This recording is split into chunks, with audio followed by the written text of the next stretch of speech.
जय हिंद दोस्तों, स्वागत है आपका फिर से एक नई जर्नी में। मैं हूँ आज फिलहाल new Delhi railway station, one of the city railway station in India. तो चलिए, वही राजधानी है तो बिजली होना तो बनता है। आज से हमारी जर्नी यहीं से शुरू होगी 11:078 यानी झेलम एक्सप्रेस में। जम्मू तवी तो पुणे इसका रन रहता है और आज की हम इस जर्नी को जम्मू से नहीं बल्कि न्यू दिल्ली से मथुरा जंक्शन तक करेंगे। चलिए आपको दिखाएंगे इस छोटी सी जर्नी। हमारी गाड़ी लगभग 1 घंटा पहले से ही डिले से आई है और आते ही यहाँ पर कोई सी गाड़ी तो डिपार्चर ले रही है। पहले आपको ये दिखा देते हैं।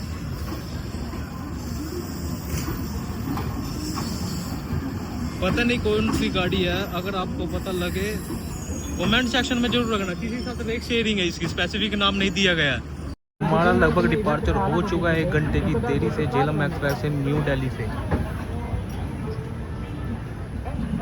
हिंदुस्तान का एक खूबसूरत सा रेलवे स्टेशन जहाँ के लिए आपको सभी जगह के लिए गाड़ी मिल जाएगी। बट साउथ की तरफ जाना है आपको, रामेश्वरम तरफ के लिए, तो गाड़ी को थोड़ा सा चेंज करना पड़ सकता है आपको। चेन्नई सेंट्रल तक तो यहाँ से गाड़ी आपको आराम से मिल ही जाएगी।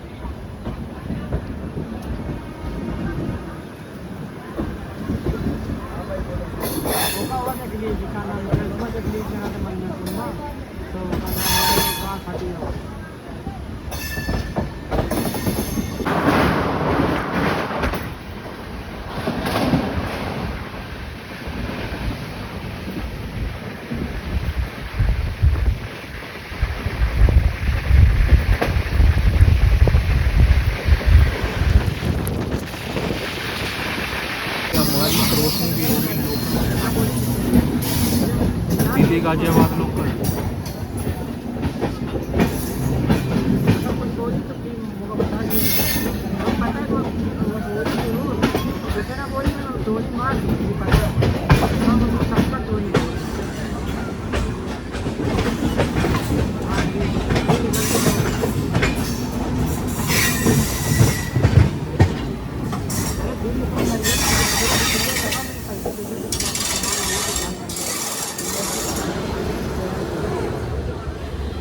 शिवाजी ब्रिज, यहाँ से हम एक्सेलरेट भी करना चालू कर दिया हमने। प्लेटफॉर्म के साथ टच होते हुए गाड़ी का स्कीपिंग।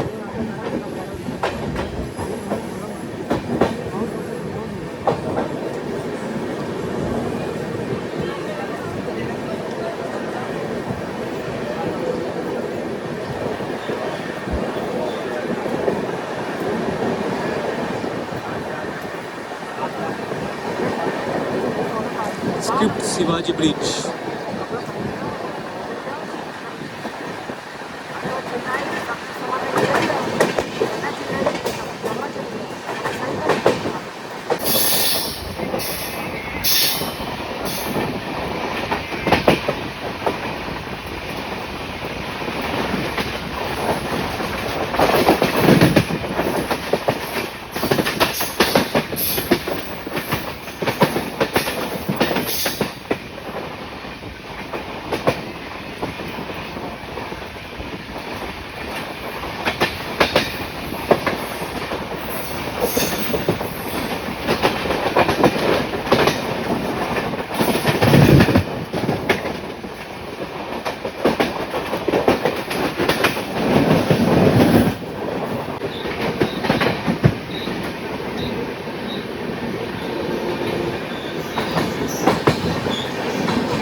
आपको खाने पीने की सुविधा की तो टेंशन ही नहीं है, क्योंकि इसमें बाबा जी का लंगर हमेशा चलता रहता गाड़ी में।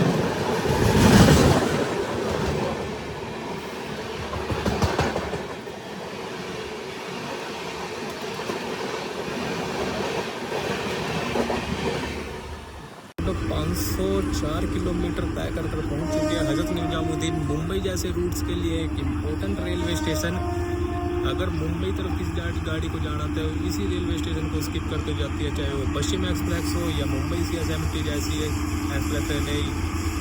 मुंबई की एक फेमस ट्रेन 2,22,222 से मुंबई CSMT राजधानी एक्सप्रेस भी इसी स्टेशन से चलती है और मुंबई CSMT को एंड होती है, वो भी इसी रेलवे स्टेशन का ही एक हिस्सा है।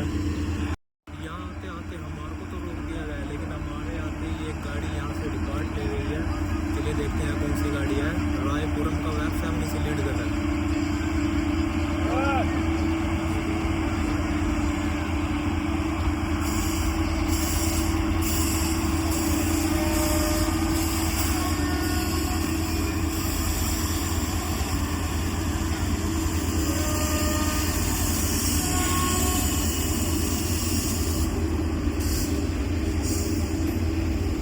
केरला एक्सप्रेस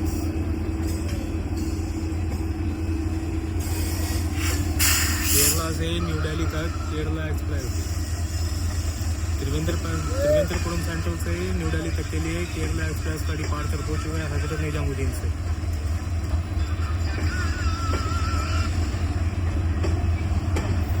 यहाँ एक बीच में खूबसूरत सा WDG DA4 भी खड़ा है उत्तर रेलवे का, बट ऑन नहीं है इसलिए साउंड नहीं कर रहा, नहीं तो इसकी साउंड बहुत खूबसूरत है। देखिए दोस्तों, हजरत निजामुद्दीन स्टेशन, यहाँ से डिपार्चर लेके हमारी स्टेशन ट्रेन, हमारा स्टॉप नहीं था फिर भी हम डिपार्चर ले रहे हैं स्टॉप पर। पता नहीं हम यहाँ पर रोका क्यों गया, इसकी वजह से मैं भी जानता तो आपको मैं क्या बताऊँगा, लेकिन हमें इसको स्किप करना था, बट हमें यहाँ पर रोक दिया गया। बोलिए रोका भी तो अप्रोक्स 10 to 15 मिनट्स लोग गया हमें, बट रेलवे स्टेशन बढ़िया है।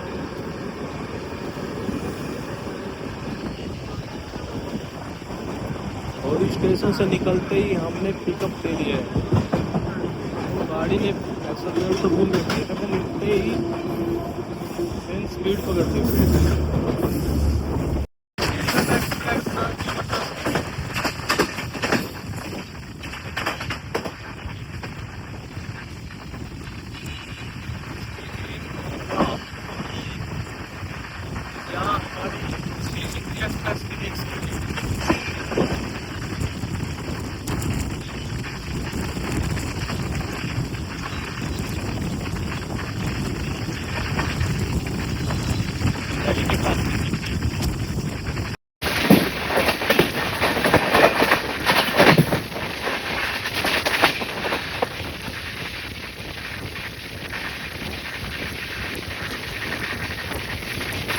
तो चलिए दोस्तों, हमारी क्रॉसिंग होने जा रही है 20807 विशाखापट्टनम से अमृतसर के बीच चलने वाली हीराकुंड एक्सप्रेस।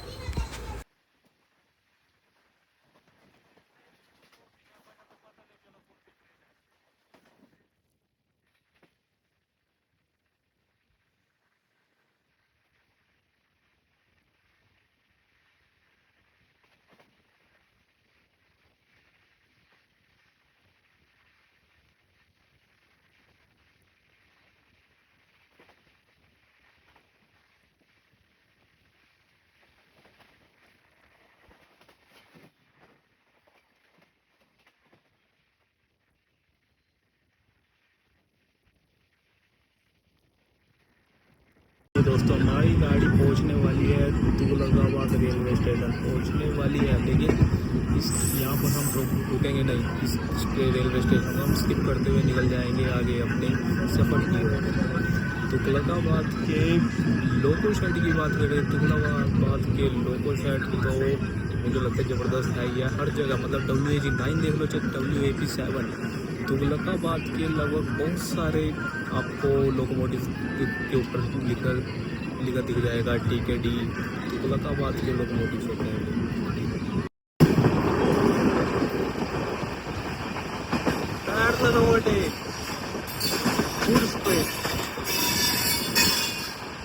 हमारा ग्रीन सिग्नल तुगलकाबाद लोको साइड के साथ WAG9।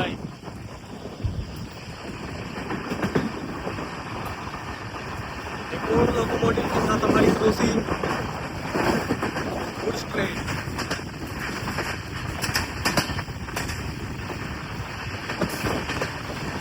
पौधों का टूर लगा हुआ है, लोग सेट नहीं है जो लेके जाएंगे ना स्पीड के लेगी या तो सिग्नल कर दिया है।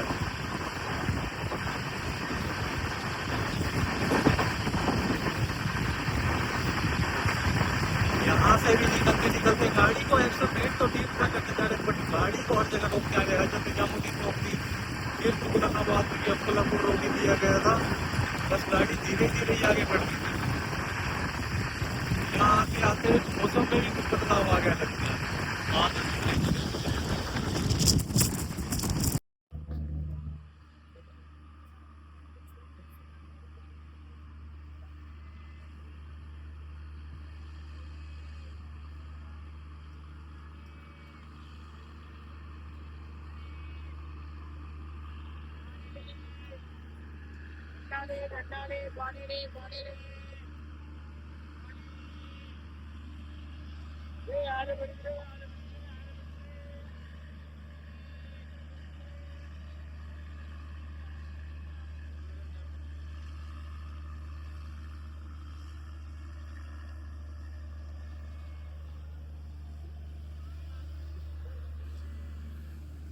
चलिए दोस्तों, हम लगभग 26 किलोमीटर और गाड़ी लगभग 605 किलोमीटर तय कर पहुंच चुकी है फरीदाबाद रेलवे स्टेशन पर।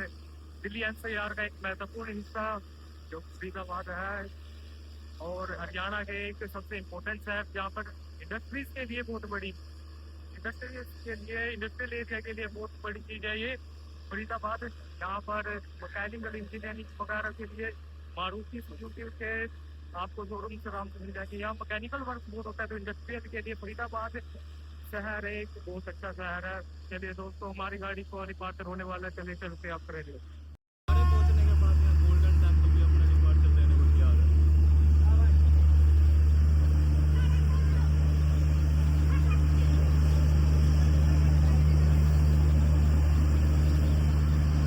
मुंबई बांद्रा टर्मिनल से अमृतसर को कनेक्ट करने वाली गोल्डन टेम्पल मेल गाड़ी ने डिपार्चर ले लिया हमारे फरीदाबाद रेलवे स्टेशन से।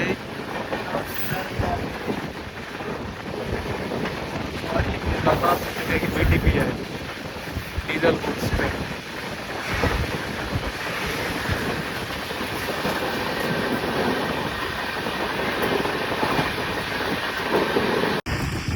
गजब का सीन है फरीदाबाद न्यू टाउन पर।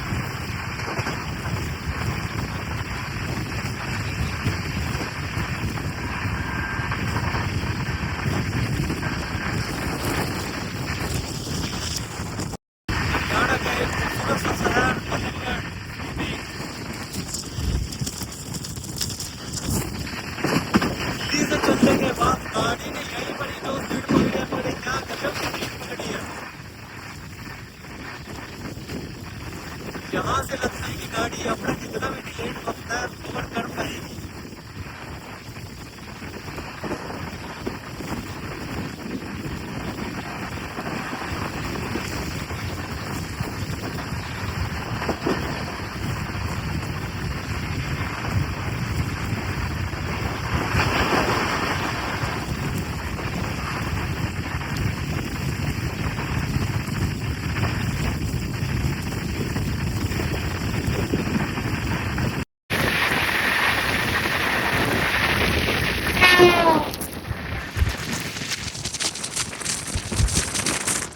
दिल्ली मेमू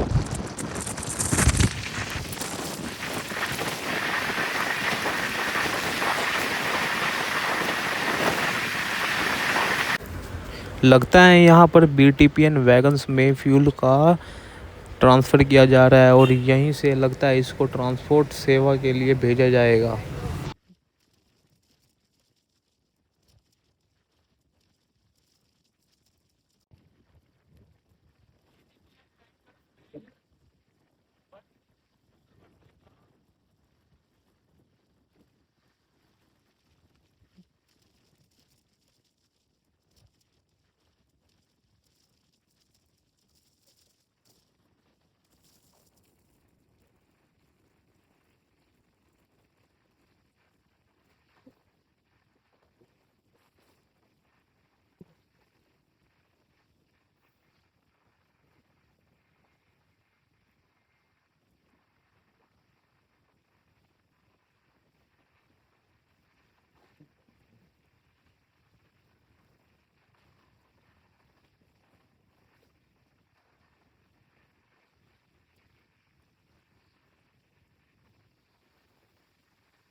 हमारी गाड़ी की स्पीड कम हो गई क्योंकि हमारे आगे आगे चल रही है महाकौशल एक्सप्रेस।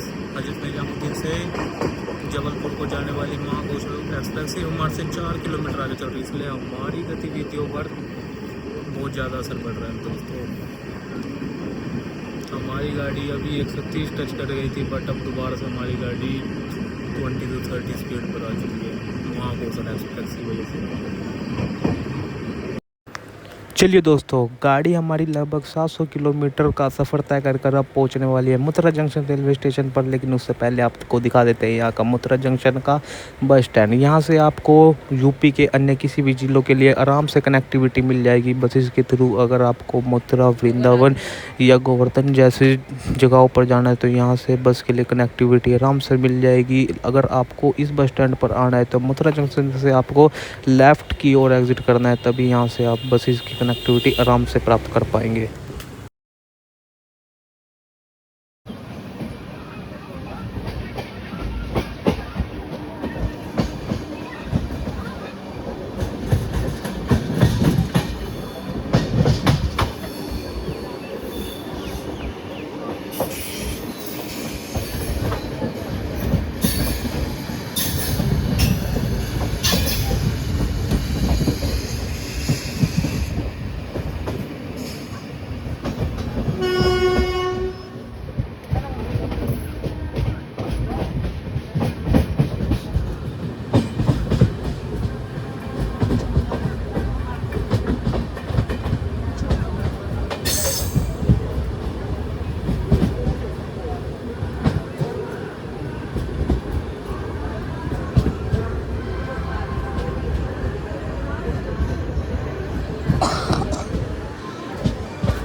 चलिए दोस्तों, गाड़ी पहुंच चुकी है लगभग 600-700 किलोमीटर तय कर श्री कृष्ण जन्मभूमि मथुरा जंक्शन रेलवे स्टेशन पर हम करीब 100 किलोमीटर तय कर पहुंच चुके हैं मथुरा जंक्शन रेलवे स्टेशन पर। एक आगरा डिवीज़न का एक सबसे महत्वपूर्ण रेलवे स्टेशन जहां से आप भरतपुर कोटा वाली लाइन पर जा सकते हो। जिस लाइन से हम आए हैं दिल्ली वाली लाइन पर जा सकते हो।